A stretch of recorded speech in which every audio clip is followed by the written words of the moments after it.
Hello folks, this is Sula speaking. You're listening to another video for Teamfight Tactics. This is taken from a double-up game I'm doing here with Antisocialmunky. Note the borders here in the lobby. Almost everybody else in this game has the Master's borders, which is quite rare in double-up. It means you're getting to the very top of the ladder, so more on that in a minute.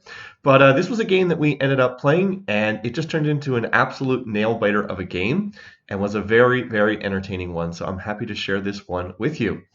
So here on the initial portal screen, we both went to Shuriman Bazaar. We were trying to get one that would not have the first augment be prismatic, but every other player in the lobby went to Piltover because they wanted the prismatic one, and so indeed that is what we get, 75% odds.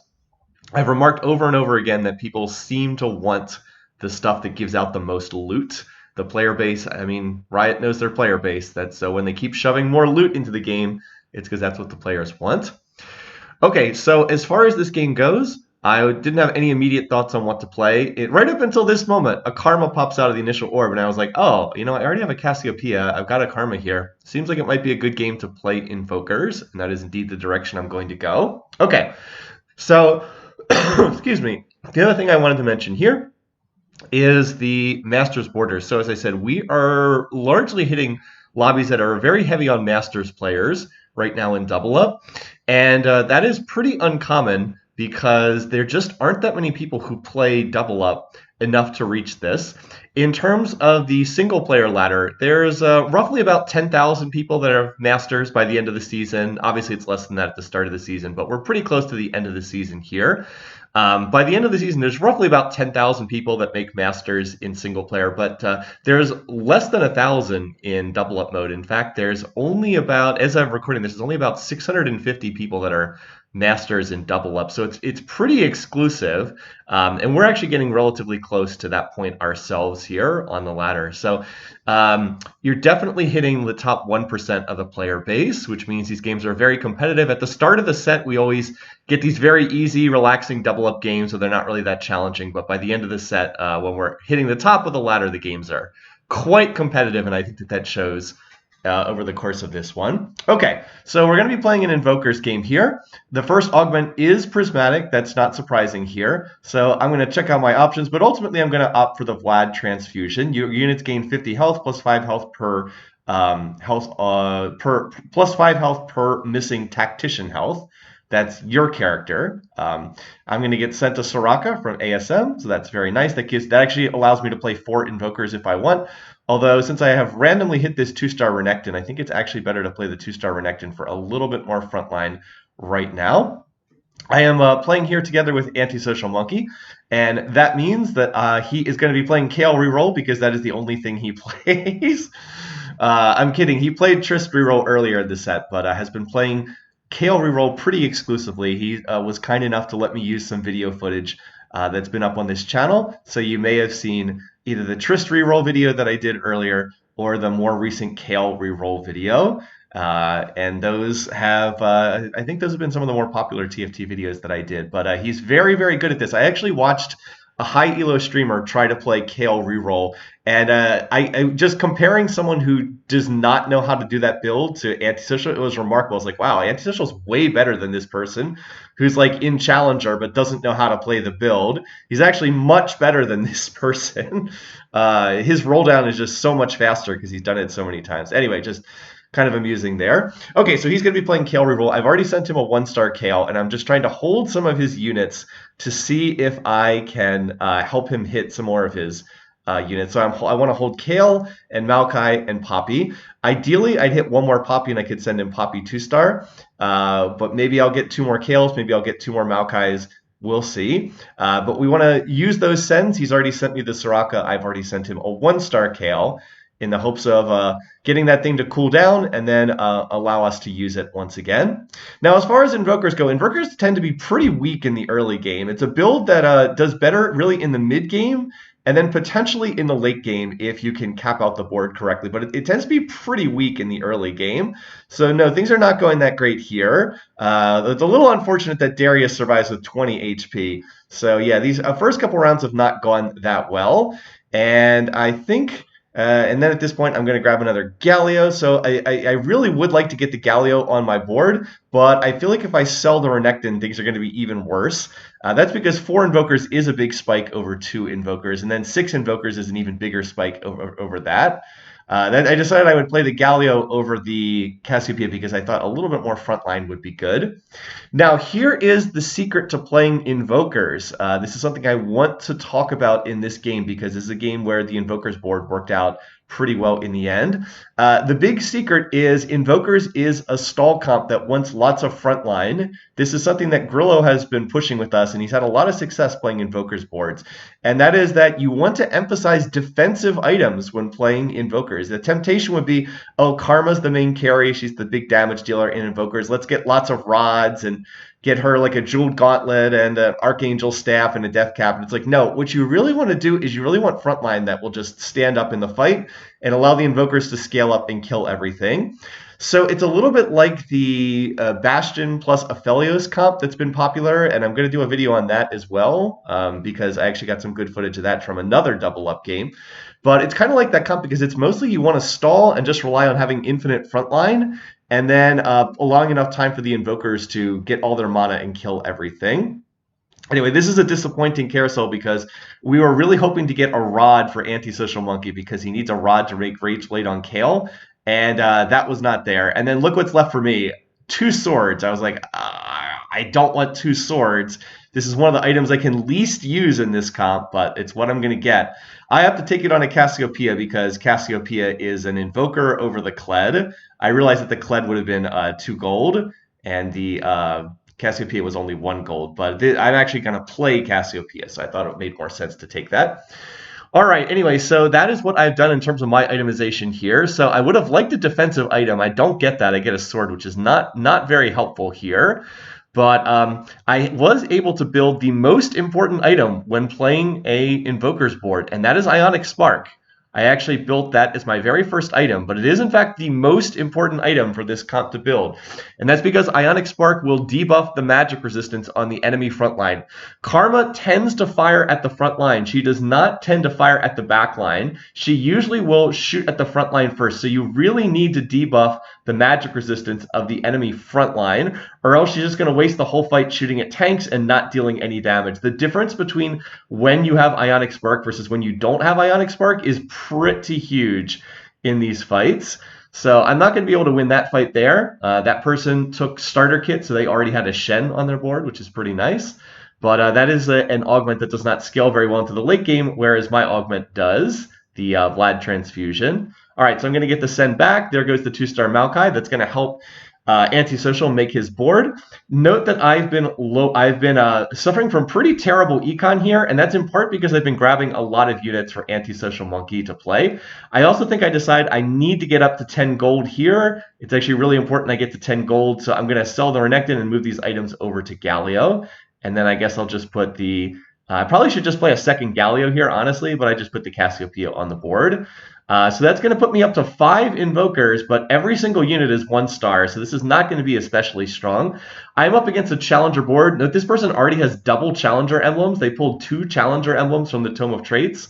So what do Challenger teams do? They feast on weak front lines, and I have a weak front line right now because they get their resets, they get the extra attack speed doubled, and they just tear right through your team. So Challenger boards are always a test for your front line, and I do not have a strong front line right now. I have good items, but a 1-star Galio does not make a front line. So yeah, unfortunately, I am in pretty bad shape from an economic... Yeah, this would have been nice in the previous round. I get a 2-star Galio and then a Taric. That would have been way better. I actually might have won the last round if that had been the case. But look at my econ. I'm sitting here at 12 gold. This is pretty sad from an econ perspective to be at 12 gold here on the end of stage 2. 2 losses, 1 win, 2 losses. That's about the worst pattern possible because you lost 4 out of 5 rounds, but you also did not manage to go on any kind of a loss streak or a win streak. This is probably like the worst possible pattern you could go on in stage 2. So I wouldn't say it's been a great stage 2, but I mean, at least the potential is there. I do have 2-star Galio. I have good frontline itemization. I've got the Ionic Spark. I do have a Karma, which is what you need. If you're going to play Invokers, you don't really have a carry unless you have Karma on your board. This gold drop is very much appreciated. And I would love to sell the poppies, but I can't because I might have to send them to Antisocial Monkey, so I'm going to have to hold and not quite make it to 20 gold here. Now, I did get double teardrops, and that was like, ugh. I do not want double tears here. And the reason for that is Invokers generate so much mana naturally. They really don't want tears as items. You can't do a whole lot with tears. I'm also going to get sent to Karma here from Antisocial. He's doing his big roll down on stage 5. He's having pretty good luck at hitting. He's hit the KL 2-star. He's on... it was at 6 Maokais. He's a little bit further back on the poppies. The fact that I sent him the 2-star Maokai definitely is helping him here. But on my part, I really don't want these tiers. That's because, as I said, Invokers, the whole thing the trait does is it generates mana. So you do not need to itemize mana generation on Invokers. They just don't need it. Now, I can use one of them on a Protector's Vow. That's fine. Protector's Vow is a pretty good frontline item. I don't regret having that at all. But it would be nice to not have another tier that I'm going to have to figure out something to do with. The best way to use this would be to make a Redemption on someone because Redemption's pretty good. On this board as well. So that's probably the way I'll try to use the other one. But I guess I could also make Archangel Staff and just play into the scaling on Karma, but we'll have to see. All right, with initial augment was Prismatic. This next one is going to be a silver 1. I'm going to look to here. It's not Misconnections or Recombobulator, so I will just go ahead and look to take the Cybernetic Leech. Now, that's not amazing for this board.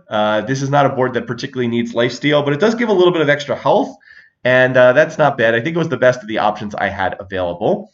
Anyway, Antisocial Monkey has hit his 2-star Kale, but again, the problem is he does not have a rod. He really wants to make Rage Blade. Yeah, so he has hit his 3-3-stars, 2-star Poppy, 2-star Maokai, and 2-star...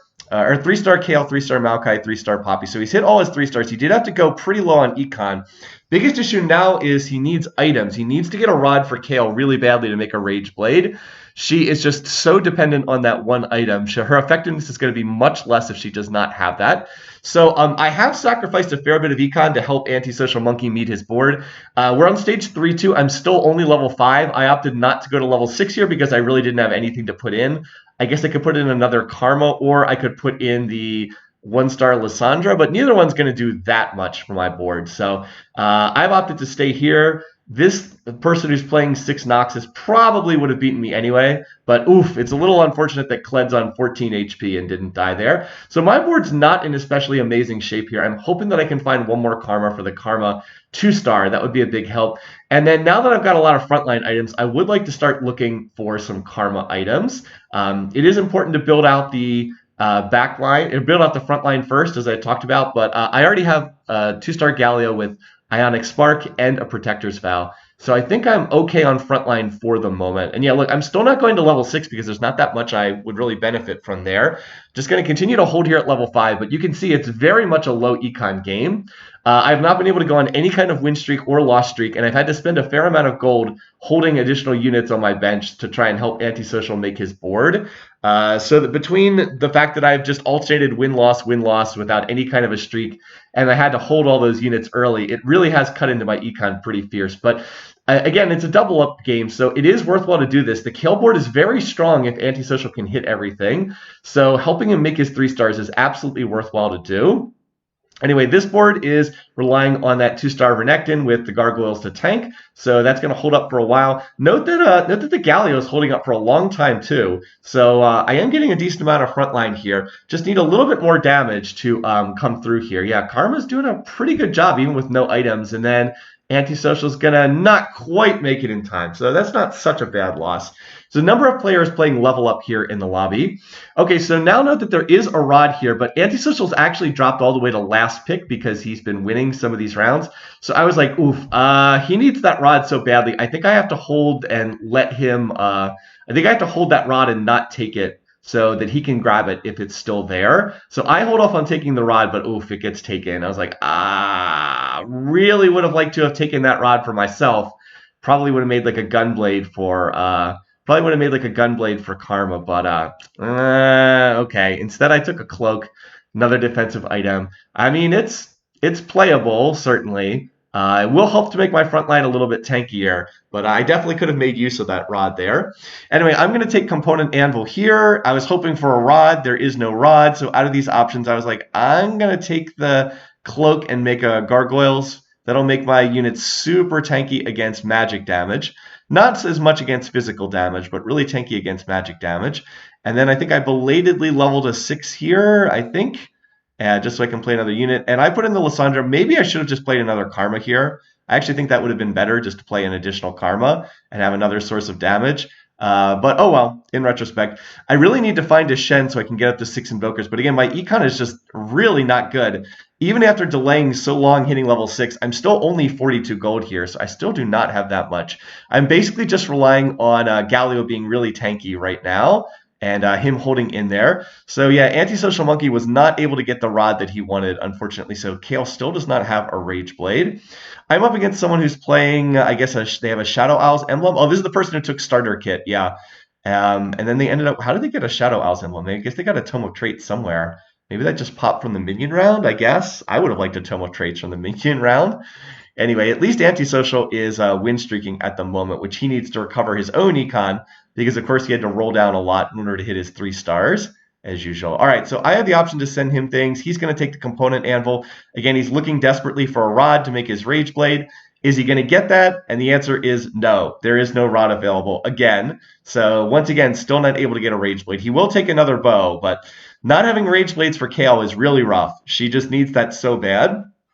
One bit of good news is I have been able to find a Gwen. That's quite nice because with Gwen, I'll be able to send that to Antisocial at the beginning of stage 4. Here I was thinking, should I play another unit just to get Bastion trade in for Tarek? And then I was like, actually, no, Bastion's not going to do anything. Tarek's a 1-star unit with no items. Bastion trade's not going to do anything for him. So that's kind of irrelevant. Anyway, and then I'm looking at these other boards. And by the way, this person's already on 8 Challenger. I was like, wait, what? You have 8 Challenger? Are you even level 8? And the answer is no, they weren't level 8, but they have a Challenger Heart. So they're able to play 8 Challengers on level 7, which is pretty nice. And they're actually going to go ahead and beat Antisocial's board, which is pretty bad because he was win streaking. And he really wanted to win that round so he could keep his win streak going into the minion stage. But 8 Challengers on stage 3. Oh, no, he did win that round. Never mind. I thought he lost that round and it ended his win streak. I guess not. He was able to keep that going. I misremembered this game. My bad. Turned out that they were not able to get through the Poppy. As I said, Challenger boards are a test of your front line, and his Poppy apparently held up against that. All right, well, now I get a big break. Look at this shop. There's both a Tarek and a Shen. I was like, oh, wow. I get the Shen, so that means I'm going to hit 6 Invokers without having to do anything. That's really, really nice because, again, my econ is quite poor in this game. Just as a refresher for Invokers, I'll read the trait here while we have a minion round. Invokers give mana. Allies restore mana every 3 seconds. Starts at 5 mana per second, for every 5 mana every 3 seconds for everyone. 4 Invokers is an additional 15 mana for Invokers. So 5 for everybody else, 20 for Invokers. And then 6 Invokers is 20 mana for allies, 15 additional for Invokers. So it's 20 for the rest of the team. 35 mana every 3 seconds for the Invokers, which is quite nice. All right, so I'm going to go ahead and level to 7. Oh, that's pricey because my econ is still bad here, but I get the 6 Invokers in, which is really key. All right, I'm going to send the Gwen, and now I'm going to roll in. Oh, 2-star Karma. Okay, that's a bit of a high roll to hit that so easily. To get the Shen and to get the Karma so easily really helps. And so now I'm going to go ahead and make Jeweled Gauntlets. That's going to help Karma's damage. And then I'm going to use my other tier for what I said I would do and make a redemption there. So there we go. So redemptions are a pretty important item for an Invoker's board as well. Generally, if you can set it up this way, the ideal thing to do is to have your straight tank items on your main tank, which for me right now is Galio, and then a redemption on your secondary tank, which for me right now is the Tarek. And the plan long-term is to shift these items over to Shen, but I will not move them off Galio until I can 2-star the Shen.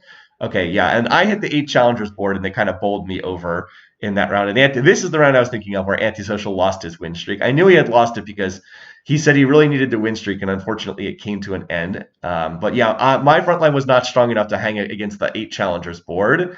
Yeah, they actually have 8 Challengers Aatrox over there as well, which is pretty wild. All right, last augment. I don't really have to think about this one. It's going to be Ascension. I know it's going to be Ascension. I'm playing a stall comp here. Invoker boards tend to be very high on tankiness, but low on damage. So Ascension really helps them out a lot. After 15 seconds of combat, your Invokers deal 50% more damage. So note that I've also found 2 more Karmas here. Now, this is not totally crazy to be finding these Karmas because no one else is playing Invokers in this lobby. So it is an uncontested build, but I still have had some good luck in terms of hitting these units. And Antisocial is going to be trying to grab any Karmas that he can see as well as he rolls here. But look at the problem on his board. No Rage Blade. No, he actually hits a 2-star Karma there, so he's going to send it to me. And I was like, oh my god, we're already on 8 Karmas. Holy cow. I was like, do I just roll for the Karma here? But I am on 14 gold, so I don't quite want to roll down. I was like, all right, well, I'm going to hold for right now. But I'm going to look for Karmas. If I can find one more Karma, it's Karma 3-star already. So again, the benefits of double up mode. Antisocial has sent me 2 Karmas. He's actually sent me 5 Karmas already. He sent me a 1-star Karma, and then another 1-star Karma, and then a 2-star Karma. So he sent me 5, and then I guess I have found 3 on my own. Anyway, there's the Ascension kicking in. Ascension's going to be really critical for me in these fights. It's not going to be enough against this, that we're up against someone who's playing a multi-caster reroll board. I think I actually would have beaten them, but their partner came in, and that was enough to interrupt it. And then over there for Antisocial, we still desperately want to get him a rod so that he can get a Rage Blade. He's gone ahead and made a Rapid Fire Cannon on Kale, but it's definitely not as good of an item. All right, look else what I found here. I found a Rise. That's really nice. I'm going to drop the Cassiopeia. Yes, 1-star Rise is better than 2-star Cassiopeia. Rise, the 5-cost Invoker, I find him at 1% odds, the best possible 5-cost unit I could find. This is going to be the Piltover version of Rise. Again, Rise changes depending on the stage you're playing. Let me go ahead and read the Piltover version. I'm going to find it on the cheat sheet here because I can't remember all the various ones. This is the grenade one, I believe. I'm on the cheat sheet, but there's like 10 Rises on here. All right, here's the Piltover one. It costs 100 mana. Rise summons a portal to Piltover that launches an Enforcer grenade towards his target's largest clump, deals magic damage to enemies within 2 hexes, and creates a containment area. Enemies are unable to leave the area, and of the damage dealt to them is also dealt to all other enemies within. So he's going to toss out that little hexagon that deals damage to the enemies, and then all other enemies take a percentage of that damage as well. So he is going to be a very nice addition to this board. He's going to be way better than the 2-star Cassiopeia. And he keeps tossing out those grenade zones. Yeah. By the way, this person that we're up against already level 9, or someone in the lobby is already level 9, but we are able to beat them. So on this carousel, I'm looking for Karmas, and I was like, oh my god, there's a Karma with a rod on this carousel. That's 3-star Karma. Gimme, gimme, gimme. Now, the unfortunate thing is there were 2 rods, and they both got taken instantly. I mean, I had to take the Karma that's 3-star Karma with a rod, but that's both of the rods that could possibly have been taken. So Antisocial Monkey is denied a rod for his Rage Blade. Once again, he's going to have to take another bow here. And he's just hoping that he can get one now from the last component anvil. The final minion will drop a component anvil, so he's hoping he can get a rod from that. Remember, he's already tried to take in a rod from the previous component anvil, but he did not end up getting that. Well, now that I get 3-star Karma, I'm going to go ahead and make a Gunblade on her.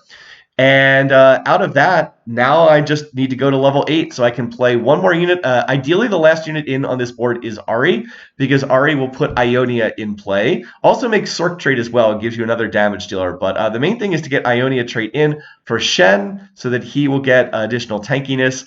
And also on Karma, so she generates additional mana. I believe that's her Enlightened bonus as she gets extra mana generation. Is that right? No, she gets extra AP. She gets 20% of bonus ability power. Okay, so it's like getting an extra rod on her.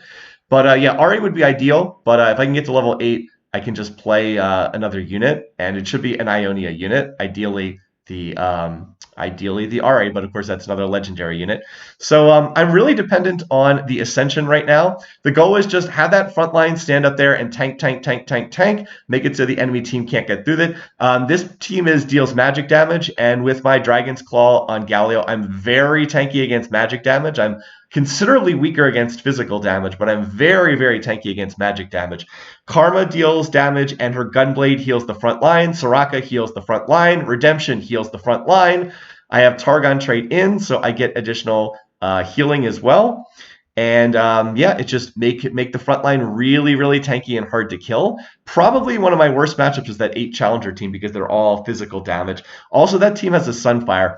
If you're up against my board, it's actually really important that you have a heal cut to try and reduce the amount of healing that my team is pulling in. But for teams that don't have a heal cut, I believe that team I just hit did not have a Sunfire or a Morello's or something. It's just hard to get through all the healing overall. So since I hit the 3-star Karma, my board is definitely taken off in damage. This board is just gone. This board just went level 9 and is just playing like the legendary soup, just like all the random legendary units. And they've got a 2-star Belveth, which is the big carry over there.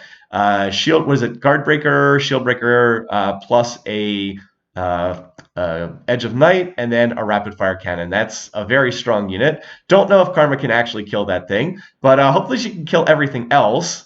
Galio is still alive, amazingly. So Karma against the against the Belveth, and yet not quite able to kill the Belveth.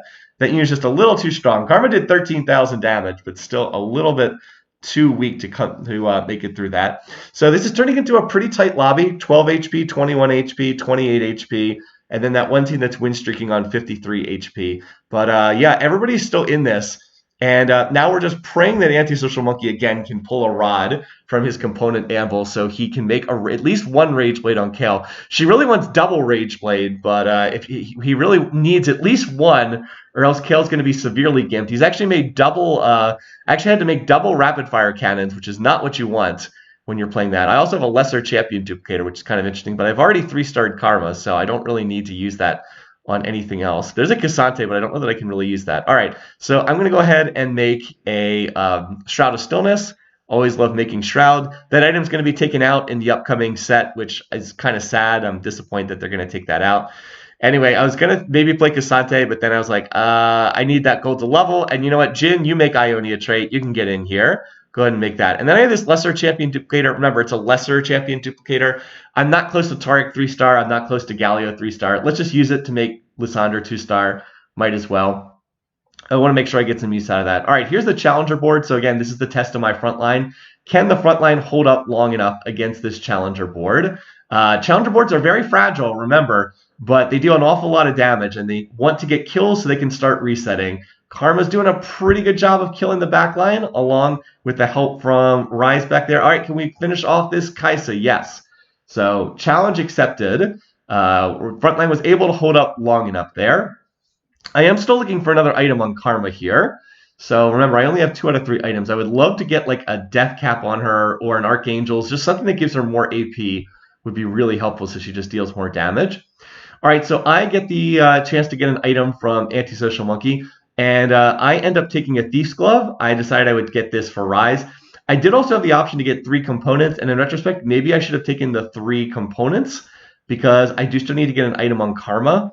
But in any case, I decided I want Rise to have items. I don't think the Thief Gloves is a bad call there necessarily. I'm also going to send a Jarvan over to ASM because he is trying to make 2-star Jarvan. I believe he now has 2 out of 3 Jarvans, and he needs 1 more. So I'll also keep an eye out for Aatroxes and Heimerdingers, which are the other units he's going to need.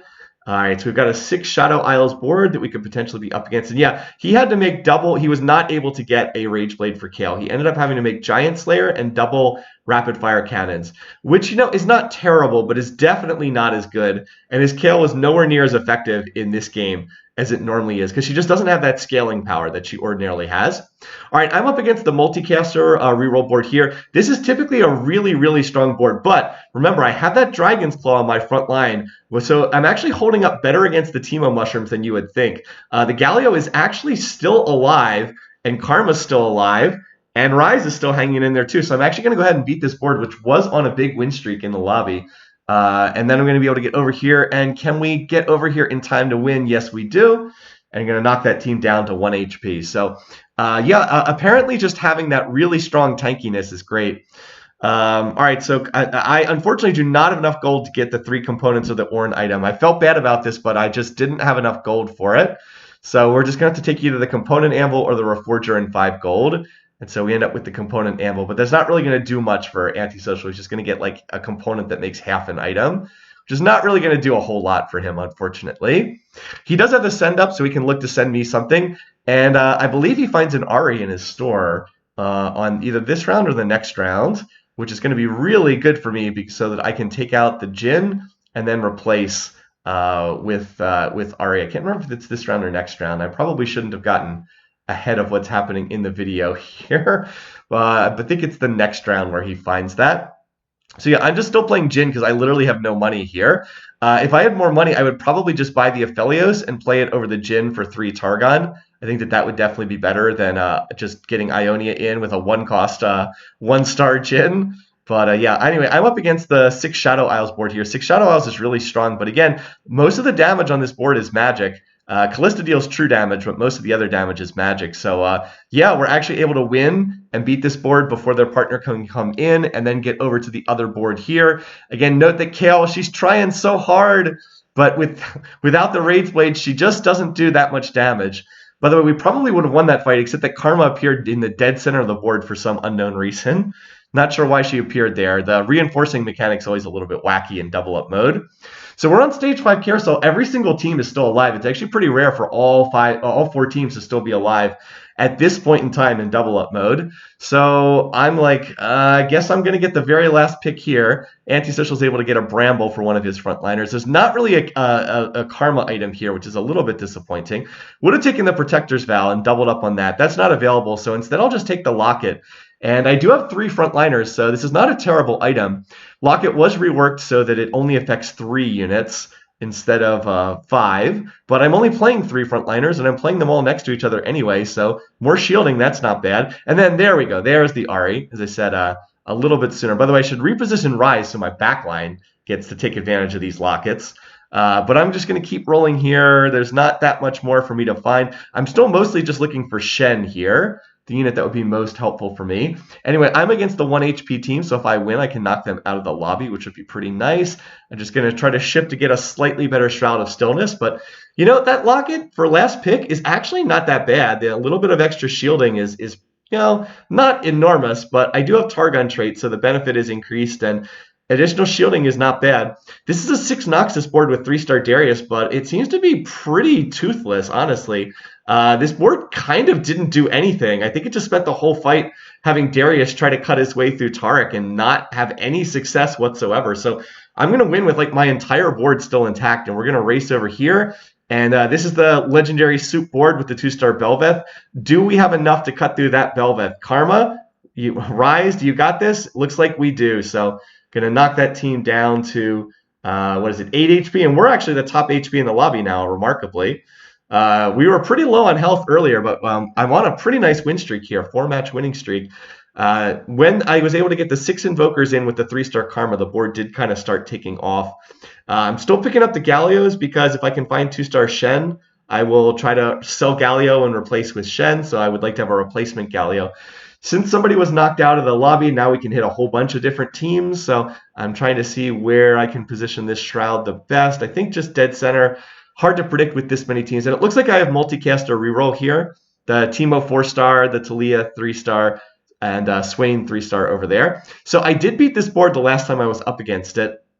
And as I said, I think that having so much magic resistance and healing is really good against this board. What I need is for Karma to keep hitting the back lines of this comp. Alright, did get off 1 ult before she died. Rise has rolled very good items for this particular round. He actually did, yeah, he just crit for like 1,000 damage. So yeah, we're going to win against this board again. Knock them down to 1 HP. Excellent.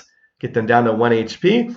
Unfortunately, ASM has been losing some of these rounds. His board just does not have the strength that it would normally because he doesn't have any Rage Blades on Kale. It's really sad that he wasn't able to find a single rod the entire game. He did end up with 4 bows, but 0 rods. And yeah, now I'm just hoping I can get 1 more item on Karma. I was looking here. I was like, you know, she's got the Gunblade. It's just she only has 60 AP, unfortunately, because she's got the Jeweled Gauntlet and the Gunblade. But she just needs more raw AP. So I was like, if I could just get like a death cap here, that would be so good for my board, just to pump up her damage a little bit further. So what are we going to get from the component anvil here? That's going to be a gold drop, and then the component anvil is going to hold, let's see. Oh, a death cap. That's exactly what I wanted, 70 more AP. That's going to boost her damage by a lot. So she went from 160 AP to 230 AP, which is a huge boost here. All right, there's 2-star Gallio. And now that we're down to just a couple teams in the lobby, I'm going to keep rolling here, and then I think I stop. So I've got either 6 Shadow Isles board, or I think I have the Legendary Soup board. So I'm going to try to position, well, I was going to try to shift my Shroud of Stillness over slightly to the left, but I didn't manage to get it in time. So this is not the most effective Shroud, but at least it did hit Gwen, slow her down a little bit. So this is a 6 Shadow Isles board. It does have Senna 2-star over there, Gwen 2-star. But it does only have a 2-star Callista, and Callista's blue buff is not her most effective item. So even though 6 Shadow Isles is normally really strong, my board is actually beating this one with relatively easily. Although unfortunately their partner is going to come over. Can I beat both boards? That's going to be a bit taller of a challenge. I don't think I can beat this. Yeah, I don't think I can beat both of those boards. So we're going to get knocked down to 1 HP. That said, one of the other teams did get knocked out of the lobby, so now it is down to just our team and this other team. So I'm going to keep rolling here. I'm actually going to find the 2-star Shen, so that's great. Galio has been a very solid tank for me, but Shen is definitely a better tank. So I'm going to shift these items over to him. Was able to replace with the 2-star Galio. So we have Legendary Soup board, and then the other one is, who's the other? Well, I can't remember who the other board is, so I'm going to try to do my best to position for this one. Let's try to get Karma over here. I actually have double Shrouds this round, so I'm going to be able to Shroud just about everything. So yeah, the problem in this board is the Belveth. I have to try to beat the Belveth. They also have 2-star Heimer, 2-star Rise, 2-star Scion. Yeah, they just have like all the legendary 2-stars. So it's a pretty rough board here. They were playing level up, and they just went to level 9 and bought all the 5 costs. So can we beat this board? Oh, we got the Scion down. How about the Belveth now? Karma's doing work. Oh, there she goes. She just managed to pop the Belveth. So now we just need to finish off the Rise. And there we go. And Antisocial was able to win his round as well. So now it's going to come down to this. This is the final round of the game. And I still have a chance to send something to him. There's an Ari.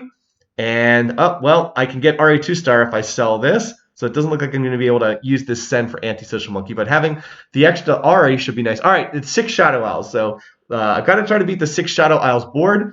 And then it's going to come down to how Antisocial does against the other board. Again, he normally could probably beat that board. But with him having Kale, not with Rage Blades, I was trying to take advantage of these Zeeks that Rise rolled on his Thieves Glove, but I wasn't quite able to get Ari over in time to use that. I did get a very good Shroud, though. I shrouded almost the entire team. And Karm's going to have the extra attack speed from double Zeeks here. So can we win this round? And then it's going to come down to what happens in the other round over there. I'm pretty sure I beat this board because I beat them the last time. It's just what's going to happen on that other board as well. If the other team comes over and reinforces, that's not going to be enough. All right, the Callista's down. Now it's down to just the Senna and the Gwen. Can we beat this? Oh, the reinforcement's coming in. Oh, but first we're going to win. And who wins? Who wins?